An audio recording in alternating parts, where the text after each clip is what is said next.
Hello नमस्कार, मी निर्मला. तुमचं सर्वांचं निर्मला फॅशन मराठी चॅनलमध्ये खूप खूप मनापासून स्वागत आहे. आज आपण बाही डिझाईन बघणार आहोत. खूप छान अशी बाहीची डिझाईन, अतिशय सिंपल आणि साधी.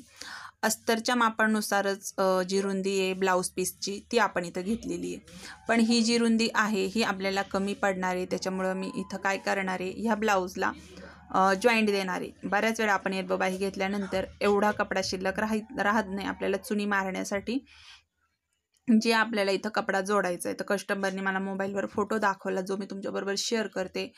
त्या बोलल्या की मला अशीच बाहीची डिझाईन घ्यायची आहे, तर त्यामुळं मग मी इथं तुमच्यासोबत पण शेअर करते की कशा पद्धतीने आपण ही बाहीची डिझाईन घेऊ शकतो अतिशय सोप्या पद्धतीने. तर मी इथं काय केलं, इथं साईडने थोडासा कपडा जो आहे तो जॉईंट देऊन घेतला ब्लाऊज पीसचा. अतिशय जे आहे ना आपल्याला बाहीची उंची ते व्यवस्थित लक्षात ठेवायचं आहे. ह्या कस्टमरच्या बाहीची उंची 10.5 इंच आहे. त्याच्यानुसार मी इथं हा कपडा पण आणि आपला याच्या खाली काठ पण येणार आहे, जो आपला पैठणी ब्लाऊजचा काठ असतो तो आपला इथं येणार आहे खालच्या साईडनी. त्यावेळेस हे बरोबर 10.5 इंचाची बाही आपली तयार होणार आहे. आता इथं थोडा एक्स्ट्राचा कपडा होता म्हणून मी इथं कट करून टाकला.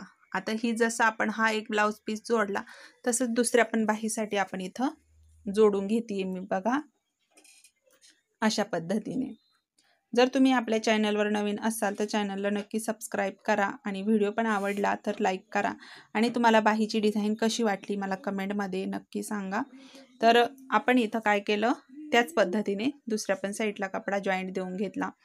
तर मी इथं आता काय करायचं आहे आपल्याला, हे बघा अशा पद्धतीने आता आपल्याला इथं चुनी मारायची आहे. जवळजवळ आपली 1 इंचाची चुनी पाहिजे अशा पद्धतीने आपण इथं मारून घेतली.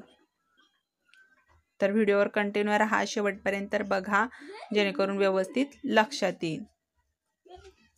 त्याच्यानंतर अशा पद्धतीने आपण याला अशी चुनी मारून घ्यायची, जशी तुम्हाला व्हिडिओत दिसतीये त्याच पद्धतीने.